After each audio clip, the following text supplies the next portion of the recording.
Assalamualaikum warahmatullahi wabarakatuh.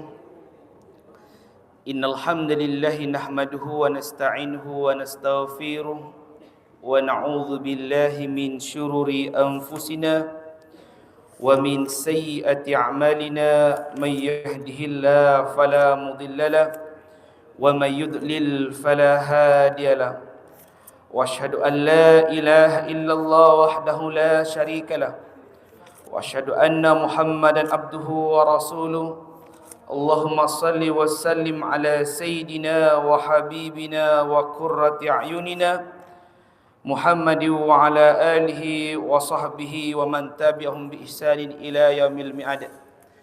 Rabbi shrah li sadri wa yassir li amri wahlul 'uqdatam min lisani yafqahu qawli. Allahumma la sahla illa ma ja'altahu sahla wa anta taj'alul hazana idza syi'ta sahla, amma ba'du.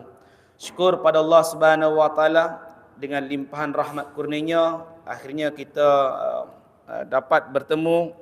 Akhirnya juga kita dapat menyempurnakan puasa kita yang hampir habis.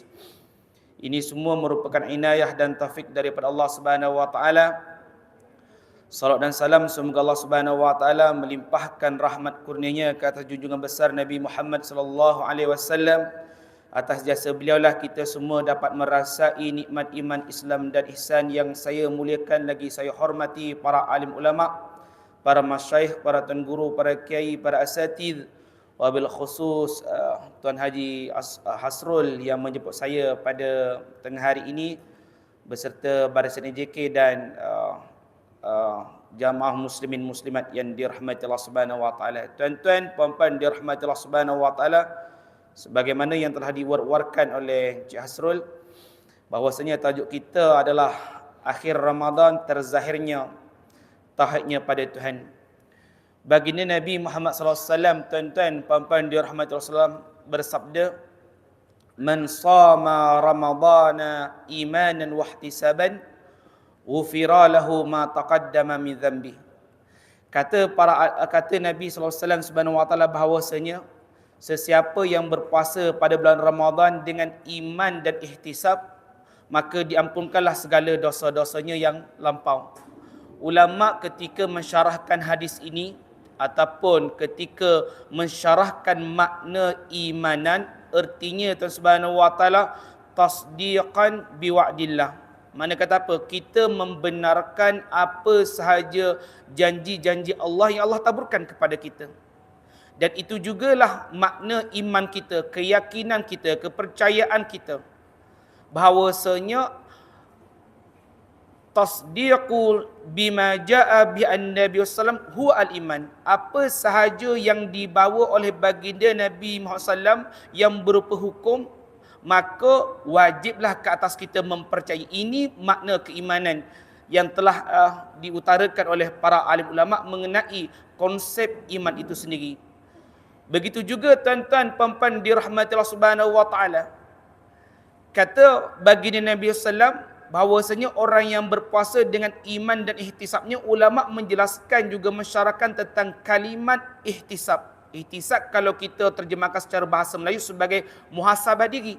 Tetapi kata para alim ulama, tuan-tuan puan Subhanahu wa taala, makna ihtisaban itu bermakna kita ikhlas beribadah kepada Allah Subhanahu wa taala. Oleh kerana itulah tuan-tuan puan-puan dirahmati Subhanahu wa taala, hadiah daripada bulan Ramadan ini bahawasanya kita terzahirnya tauhid kita kepada Allah Subhanahu wa taala dengan cara kita beriman dan tulus beribadah kepadanya.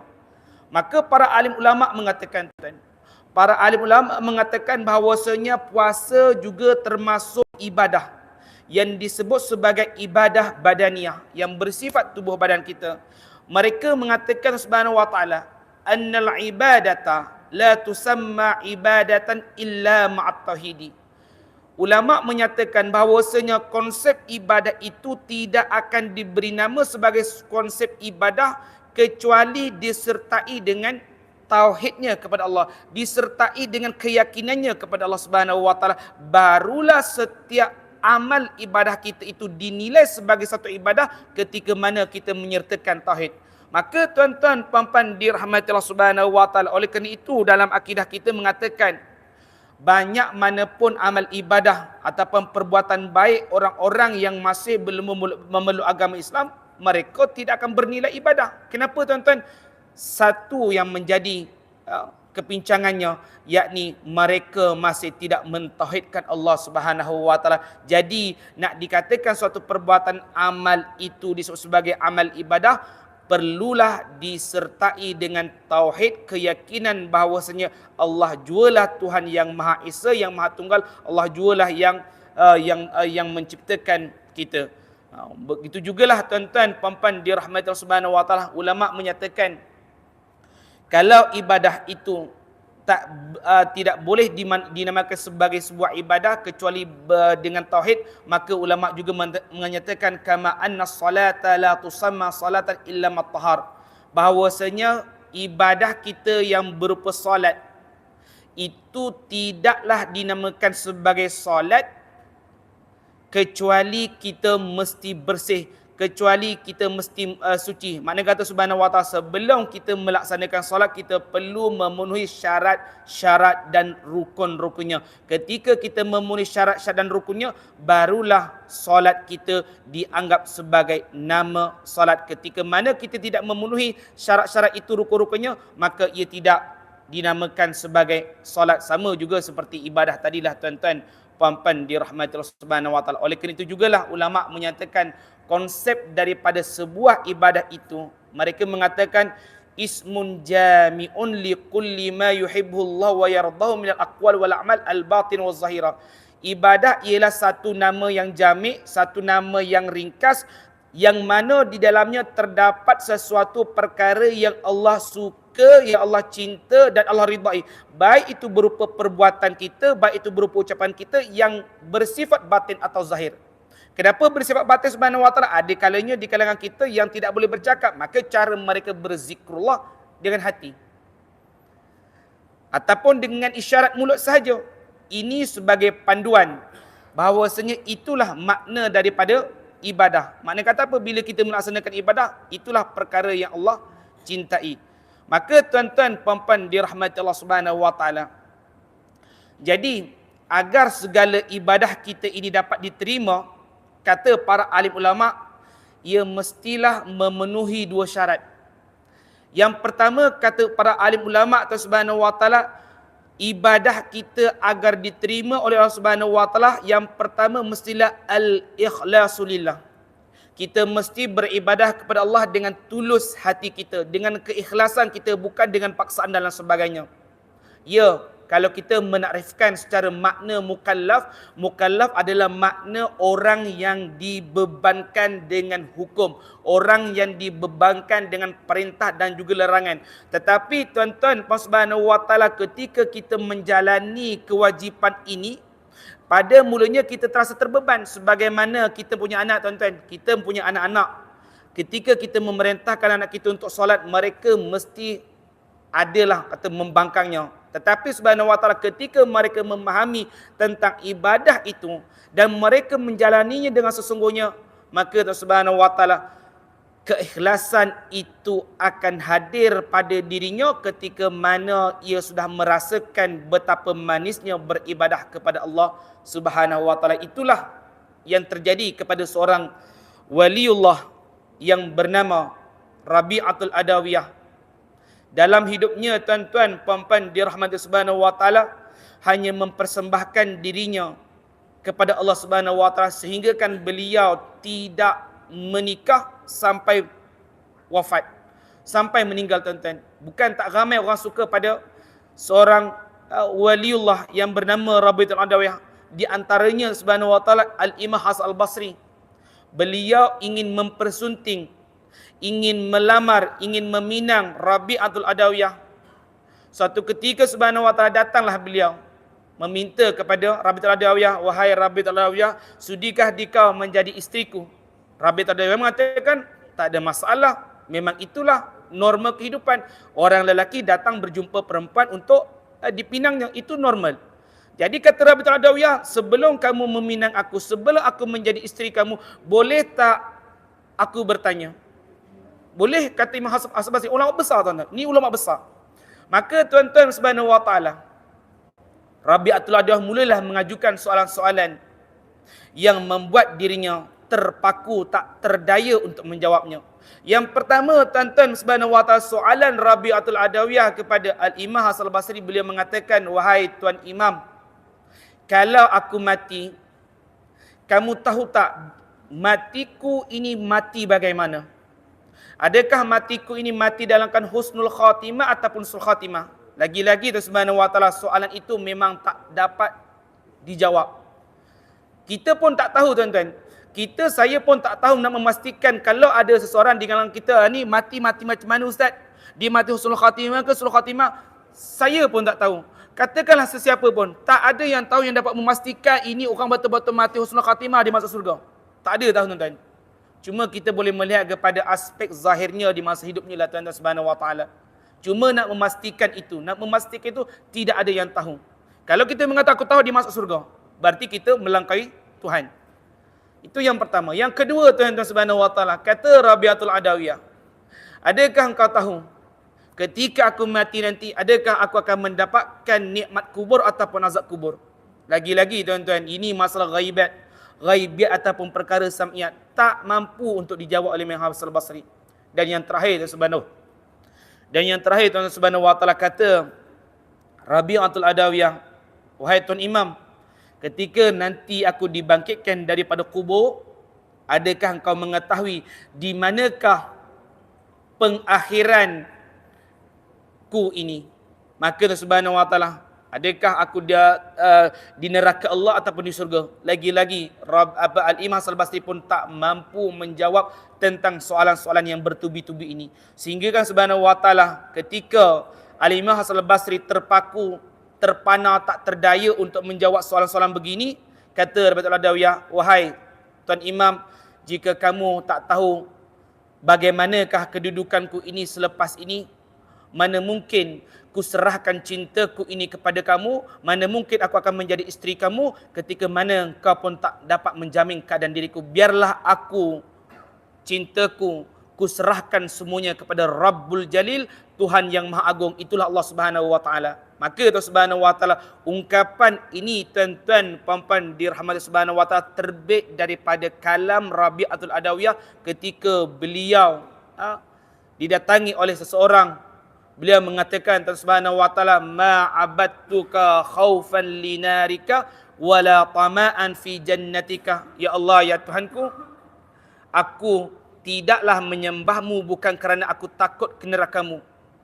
Bukanlah aku menyembahmu bukan kerana aku inginkan surgamu, tetapi aku menyembahmu kerana aku mencintaimu lebih daripada dunia ini.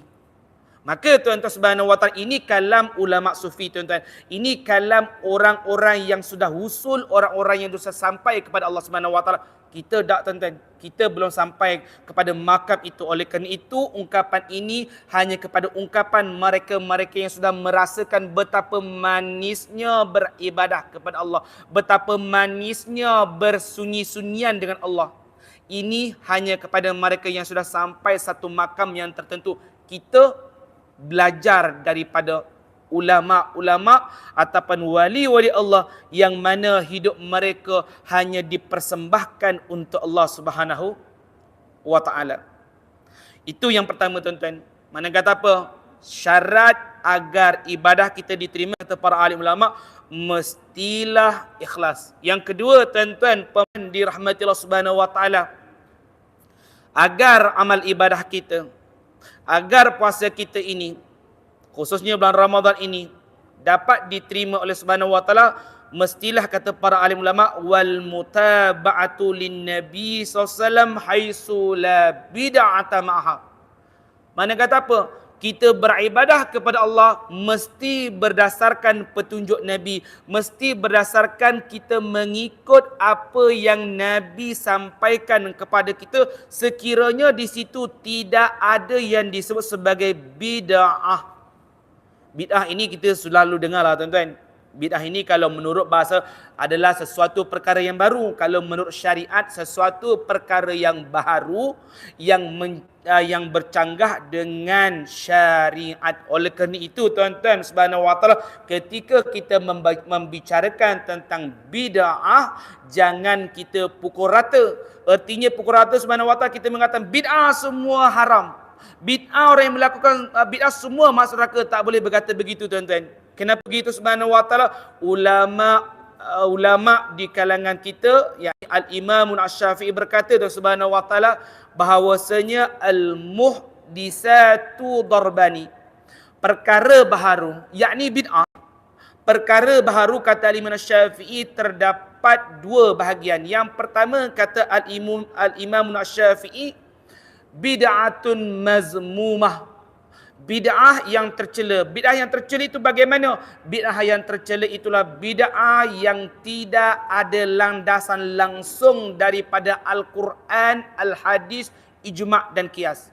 Itu baru namanya bid'ah yang nyata, dan itulah yang dimasukkan oleh Nabi, kullu bid'atin dalalah wa kullu dalalah finnar. Setiap bid'ah itu adalah kesesatan, kesesatan itu tempatnya di neraka Allah Subhanahu wa taala. Dan yang kedua tuan-tuan puan-puan dirahmati Allah Subhanahu wa taala, kata Al-Imam Asy-Syafi'i, bid'ah yang kedua adalah bid'ah mahmudah, bid'ah yang terpuji. Artinya bid'ah yang terpuji tuan-tuan Subhanahu wa taala adalah bid'ah yang masih ada lagi sandaran syariat. Contoh yang mudah tuan-tuan puan-puan dirahmati Allah Subhanahu wa taala, seperti mana ketika mana kita melakukan solat tarawih 20 rakaat. Nabi tidak melaksanakan solat tarawih 20 rakaat. Yang mempelopori solat tarawih 20 rakaat bersama berjamaah itu dipelopori oleh sahabat Nabi yang bernama sahabat Umar bin Khattab radhiyallahu anhu. Jadi Nabi buat tak? Nabi tak buat. Sahabat buat tak? Sebab buat. Jadi kata para alim ulama, di antara dalil yang boleh dijadikan dalil, kita boleh mengikut apa yang dilakukan oleh sahabat. Dalilnya bagaimana tuan-tuan? Adakah Nabi mengatakan sahabat itu betul-betul boleh dijadikan sebagai panduan dalam kehidupan kita? Ya tuan-tuan. Nabi mengatakan subhanahu wa ta'ala, ashabi kan nujumi, sahabat-sahabatku itu bagaikan bintang-bintang di langit yang menyinari, yang cantik, yang indah. Ini qatadaitum ihtadaitum, ketika mana kamu mengikuti di kalangan mereka, tak kiralah Tuhan Subhanahu wa taala sahabat yang besar kedudukannya, pangkatnya tinggi ataupun sekecil-kecilnya sahabat, kata Nabi, ihtadaitum, tentu kamu akan mendapatkan petunjuk daripada mereka. Ini sabda Nabi SAW yang mengatakan sahabat juga boleh dijadikan sebagai panduan ataupun dalil ketika mana Nabi tidak melakukan sesuatu perkara yang mungkin tak dilakukan di zaman Nabi dan di zaman sekarang lah tuan-tuan subhanahu wa ta'ala. Kalau sekarang bagaimana kita nak menjadikan rujukan? Tentunya ulama lah tuan-tuan. Nabi dah tak ada, sahabat pun dah lama pergi. Yang menjadi rujukan kita adalah para alim ulama. Oleh kerana itu para ulama mengatakan al-ulama warasatul anbiya.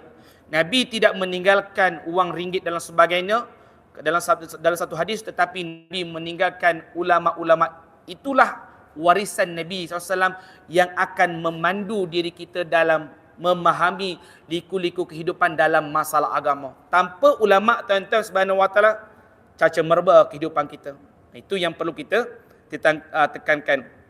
Maka dalam aspek segala kehidupan kita yang mungkin kita tak tahu, kita perlu bertanya kepada mereka-mereka yang mempunyai autoriti, yang berkelayakan dalam memahami isu agama. Tuan-tuan puan-puan dirahmati Allah Subhanahu wa taala, oleh kerana ibadah itu merupakan satu bentuk perhambaan diri kita kepada Allah Subhanahu wa taala, maka ulama menyatakan asyirku yubtilul ibadata kama anal hadasa yufsidut tahara, bahawasanya syirik itu dapat membatalkan ibadah kita sebagaimana hadas itu dapat membatalkan kesucian kita. Artinya subhanahu wa ta'ala, kalau kita duduk, kalau kita ada hadas, maka batallah suci kita. Maka setiap ibadah yang bercampur dengan amalan-amalan yang syirik, maka ibadah itu akan terbatal. Bahkan orang yang beribadah, dia percaya kepada Allah, tetapi dalam masa yang sama ia juga mempercayai sesuatu yang setara dengan Allah. Dengan erti kata Subhanahu wa taala, mempercayai bahawasanya ada lagi satu kuasa yang setara dengan Allah. Maka tuan-tuan, hal ini juga dapat menyebabkan imannya seseorang gugur. Tak sah lagi lah tuan-tuan, dan terpadamlah, terhapuslah segala amal ibadahnya. Kenapa tuan-tuan? Sebab la haula wala quwwata illa, tidak ada daya dan kekuatan kecuali hanyalah pada Allah. Ketika seseorang itu meyakini ada kekuatan selain Allah, maka ia seakan-akan menyatakan ada kuasa yang sama seperti Allah. Maka dalam hal ini, dalam akidah kita, kita mengatakan ia sesuatu perkara yang batil, dan itu boleh terkeluarlah diri seseorang itu daripada agama Islam.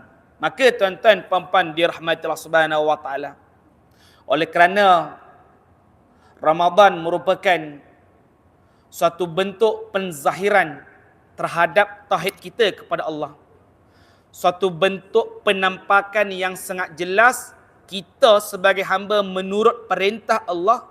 Maka dalam hal ini kata para alim ulama tuan-tuan Subhanahu wa taala, annal ikhlasa lillah syartun fi qabli shaum. Dalam hal ini kata para alim ulama, ikhlas itu menjadi tonggak utama atau menjadi syarat utama untuk diterima puasa kita. Itu kata para alim ulama. Maka tuan-tuan puan-puan dirahmati Allah Subhanahu wa taala, Allahu Rabbul Alamin yanzuru ila ikhlasi min wara'il a'mali fi dawafiha. Allah Subhanahu wa taala kata para alim ulama melihat sejauh mana ketulusan kita beribadah kepada Allah.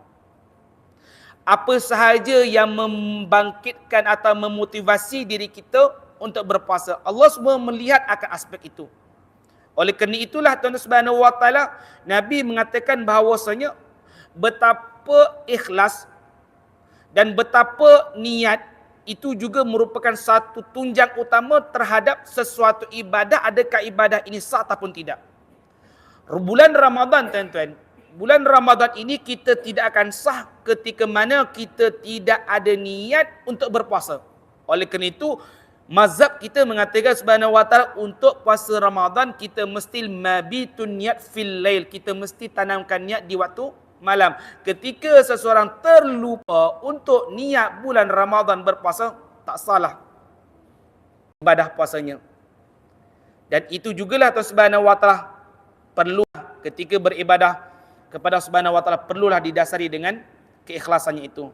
Sehingga kan tuan-tuan puan-puan dirahmati Allah Subhanahu wa taala, betapa ikhlas memainkan peranan yang cukup besar di dalam penerimaan ibadah kita, terutama puasa kita pada hari ini. Nabi bersabda tuan-tuan, in anna aqwaman ya'tuna yawmal qiyamati bi'amalin bayda'a azimatan ka'amsali jibali tihama. Bahawasanya terdapat satu kaum yang mana ia datang pada hari kiamat dengan membawa amal-amalnya yang putih bersinar. Diumpamakan amalan-amalannya ini ka'amsali jibali tihama, seperti bukit ataupun gunung Tihama, yang mana amalan-amalannya yang bersinar itu dibawanya pada hari kiamat berupa solat, zakat, puasa, sedekah, haji, berbuat baik, menyambung tali silaturahim dan bermacam-macam Allah Subhanahu wa taala. Ini kata para ahli ulama. Fayanzurullahu ilaiha fayaj'aluha ba'an mansura.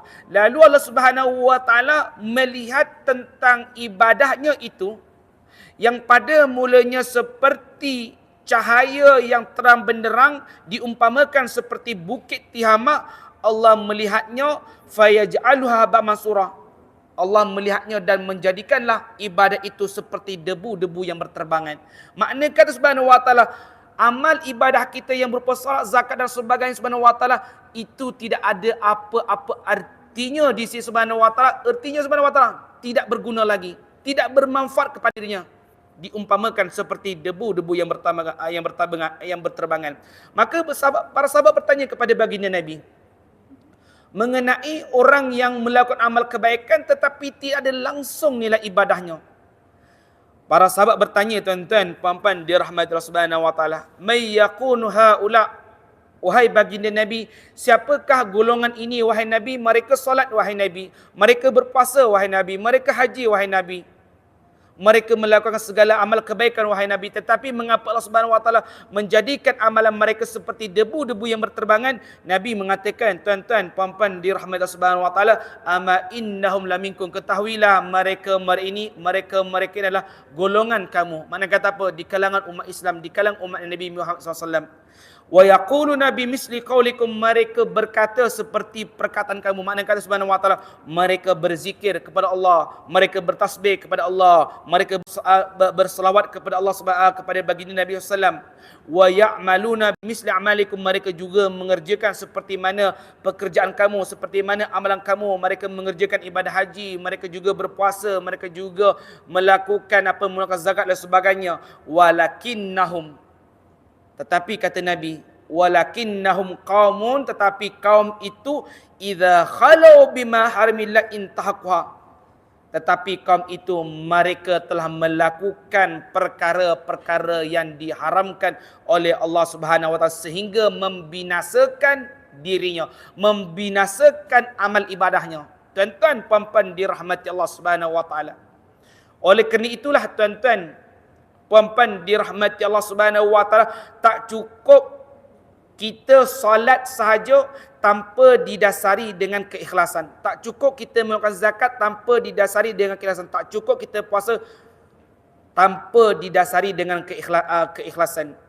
Sehingga kan tuan-tuan, puan-puan dirahmati Allah Subhanahu wa taala, Al-Habib Abdullah bin Awi Al-Haddad berkata dalam kitabnya yang bernama An-Nasihah Ad-Daniyah wal Wasaya Iman, beliau mengatakan Subhanahu wa taala, puasa itu terbahagi kepada dua. Yang pertama kata beliau, tuan-tuan, puan-puan dirahmati Subhanahu wa taala, disebut sebagai puasa surah. Yang kedua disebut sebagai puasa roh. Maka kata beliau, tuan-tuan, Subhanahu wa taala, maksud daripada puasa surah ataupun definisi puasa surah, kata beliau ialah al-imsaku anil akli wasyurbi wal jima'i fin nahar. Puasa surah ialah kita menahan diri kita daripada makan dan minum, menahan dari kita jima di siang Ramadan. Ini maksud daripada puasa surah.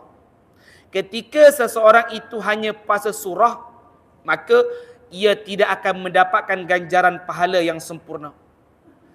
Maka untuk mendapatkan ganjaran pahala yang sempurna, kata Habib Abdullah, kita perlu puasa roh.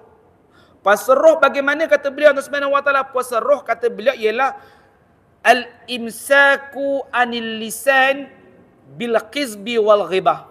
Kita perlu menahan lidah kita daripada sebarang bentuk perkataan-perkataan yang kotor. Kita perlu menahan lidah kita daripada sebarang perkataan-perkataan menggunjing, menghibah, mengata orang lain, menjatuhkan maruah orang lain, memfitnah orang lain. Jangan dilakukan ketika bulan Ramadan. Besar dosanya. Di bulan Ramadan boleh tak Ustaz? Sama saja tak boleh, tuan-tuan. Tak boleh kita berkata kotor dan berkata yang tidak baik, apalagi menjatuhkan maruah orang lain. Itu yang pertama, tuan-tuan. Kita perlu puasakan roh kita dengan cara kita menjaga lisan kita. Yang kedua, tuan-tuan Subhanahu wa taala, kata Habib Abdullah, kita perlu juga menjaga apa yang sebagai jawarih, anggota tubuh badan kita. Jangan mana ketika berpuasa kita masih juga tetap bermaksiat kepada Allah. Kita naikkan kaki kita, kita naik kereta, lalu kita pergi ke night club, berjoget riang di bulan Ramadan. Puasa, tetapi ia mencemarinya dengan maksiat kepada Allah. Yang ketiga, tuan-tuan, puan-puan dirahmati Allah Subhanahu wa taala, yang perlu kita jaga, yang amat besar ini, tuan-tuan Subhanahu wa taala, yang tak dapat dilihat oleh mata kasar kita, itulah hati kita. Hati kita, tuan-tuan Subhanahu wa taala, jangan sampai tercemar dengan perasaan dengki, hasad, iri dan lain sebagainya. Jangan sampai kita ada perasaan riak, sum'ah dan lain sebagainya. Ketika kita melihat jiran kita, tuan-tuan Subhanahu wa taala, rumahnya maha besar, kita sakit dada, tuan-tuan, sesak nafas tengok jiran kita yang rumahnya besar. Kita tengok rumah besar, kita tengok pula keretanya besar, tuan-tuan Subhanahu wa taala, makin sakit dadanya, tuan-tuan. Sakit hati sangat.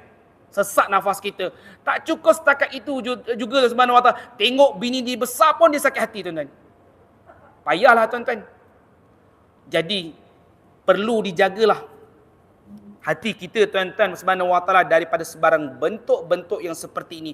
Maka ketika seseorang itu beribadah kepada Allah Subhanahu wa taala, dia telah berpuasa secara puasa surah seperti mana yang kita pelajari dalam kitab fiqh.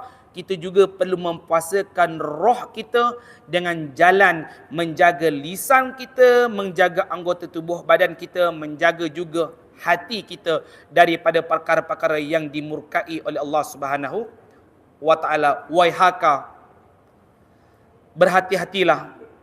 Alaysa alayka min syahidin, adakah engkau tidak melihat apa yang Nabi sabdakan? Ini kata para alim ulama. Alaysa alayka min raqibin, adakah engkau tidak memperhatikan, tidak mengintrospeksi diri terhadap apa yang Nabi sabdakan ini? Bahawasanya yang menjadi asas ataupun tunjang utama diterimanya amal ibadah kita itu adalah sejauh mana kita tulus beribadah kepada Allah Subhanahu wa ta'ala. Tuan-tuan, puan-puan dirahmati Allah Subhanahu wa ta'ala. Begitu juga kata para alim ulama, tuan-tuan, puan-puan dirahmati Allah Subhanahu wa ta'ala,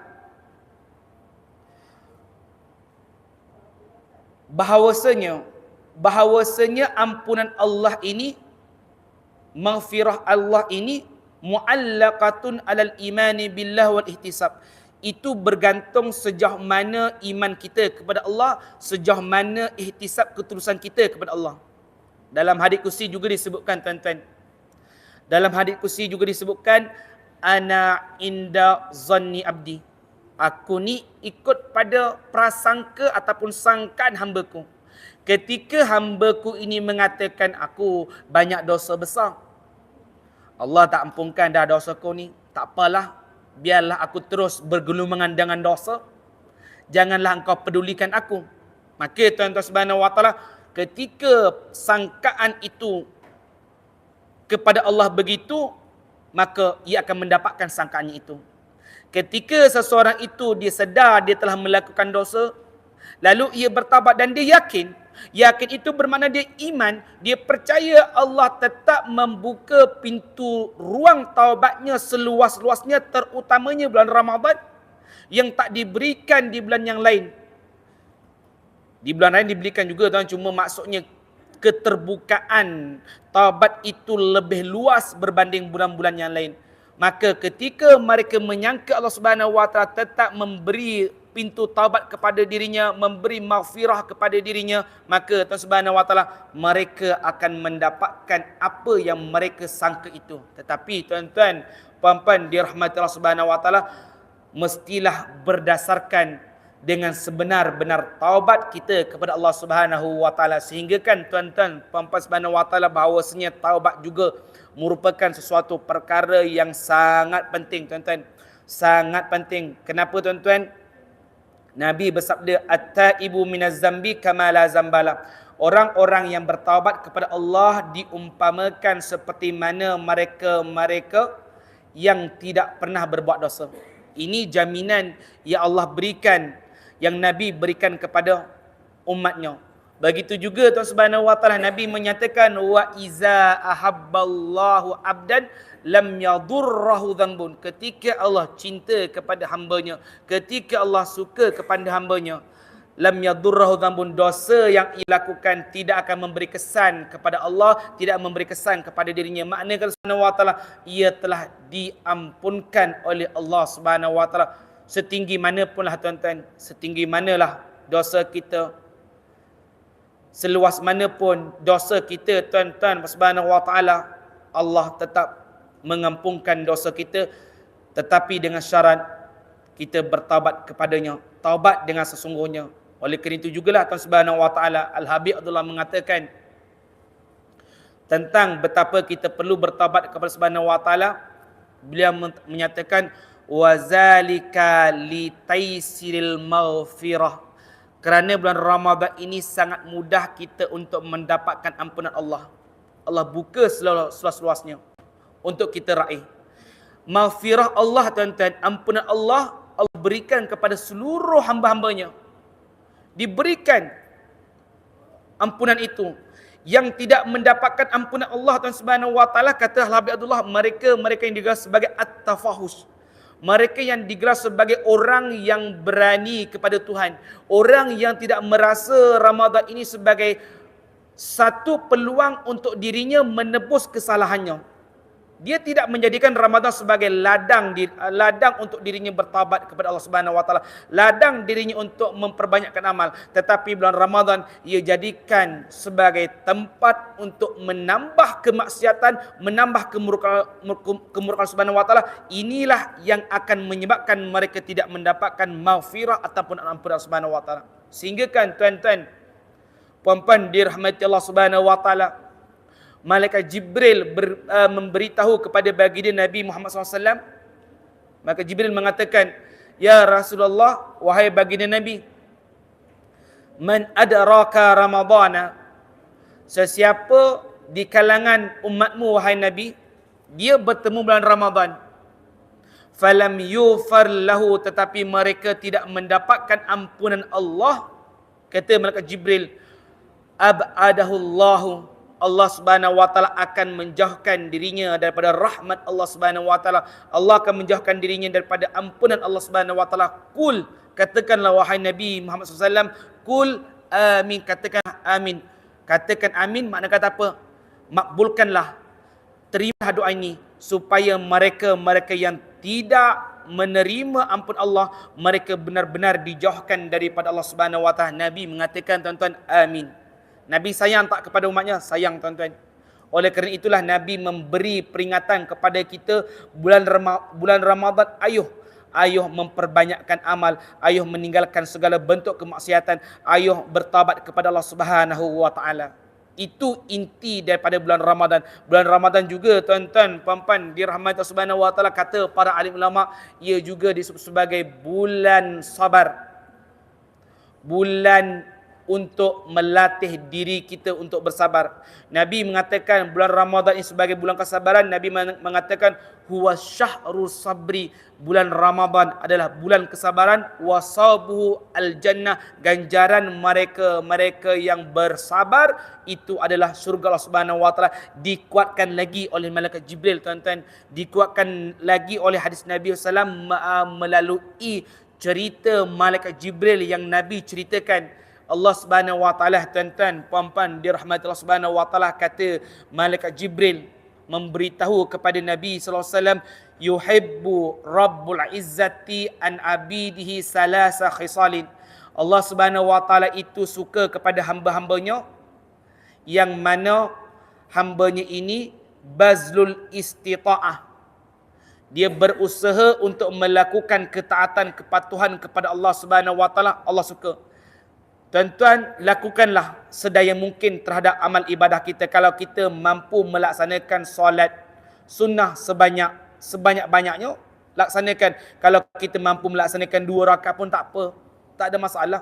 Dan itu mungkin adalah kadar kemampuan kita. Apa yang pasti, setiap usaha kita untuk melakukan ketaatan, Allah sangat mengasihi, Allah sangat mencintai. Yang kedua, tuan-tuan, puan-puan, dirahmati Allah Subhanahu wa taala, kata malaikat Jibril memberitahu kepada Nabi Muhammad 3 perkara yang Allah suka. Yang keduanya adalah al-buka'u indan nadamah, menangis air mata kerana menyesali atas perbuatan dosa-dosanya, sehingga kan ia tidak lena tidur, ia tidak lalu makan kerana mengenangkan nasibnya selepas kematian itu. Maka tuan-tuan Subhanahu wa taala, orang yang menangis menyesali atas perbuatan dosanya lalu ia bertaubat, Allah suka. Dan yang terakhir, tuan-tuan, puan-puan, dirahmati Allah Subhanahu wa taala, kata malaikat Jibril memberitahu kepada baginda Nabi Muhammad SAW, Allah suka kepada hambanya yang disebut sebagai as-sabru indal faqah. Sabar, tuan-tuan. Sabar itu merupakan sesuatu yang sangat penting dalam kehidupan kita. Sabar ketika mana kita diuji oleh Allah Subhanahu wa taala, baik bersifat nikmat ataupun bala, nikmat ataupun ujian. Nikmat bagaimana, tuan-tuan? Kita adalah orang-orang kaya. Itu pun ujian Allah. Sabar tak ketika mana kita mengeluarkan sedikit harta kita yang kita berikan kepada fakir, asnaf dan sebagainya, dan berupa ujian bala. Kita ditimpa musibah, sakit dan sebagainya, Allah Subhanahu wa taala. Sabar tak kita menghadapi semua itu. Ketika mana kita mensabari atas segala-galanya, itu maka Tuhan Subhanahu wa taala itu merupakan perkara yang Allah cinta kepada hamba-hambanya. Tuan-tuan, puan-puan dirahmati Allah Subhanahu wa taala, setakat itu sajalah tuan-tuan perkongsian kita pada tengah hari ini. Kita tak lama kan, sampai 12.40. Tepat 12.40 tuan-tuan. Puan-puan dirahmati Allah Subhanahu wa taala. Apa yang benar yang kita kongsikan itu semua datang daripada Allah Subhanahu wa taala. Yang salah, yang silap itu memang murni datang daripada saya sendiri. Saya minta ampun dan maaflah tuan-tuan. Kita baru sekali jumpa, tapi tak salah saya nak ucapkan maaf lahir dan batin dan selamat hari raya. Selamat pulang ke kampung masing-masing. Jangan laju-laju bawa kereta. Ingat orang yang tersayang.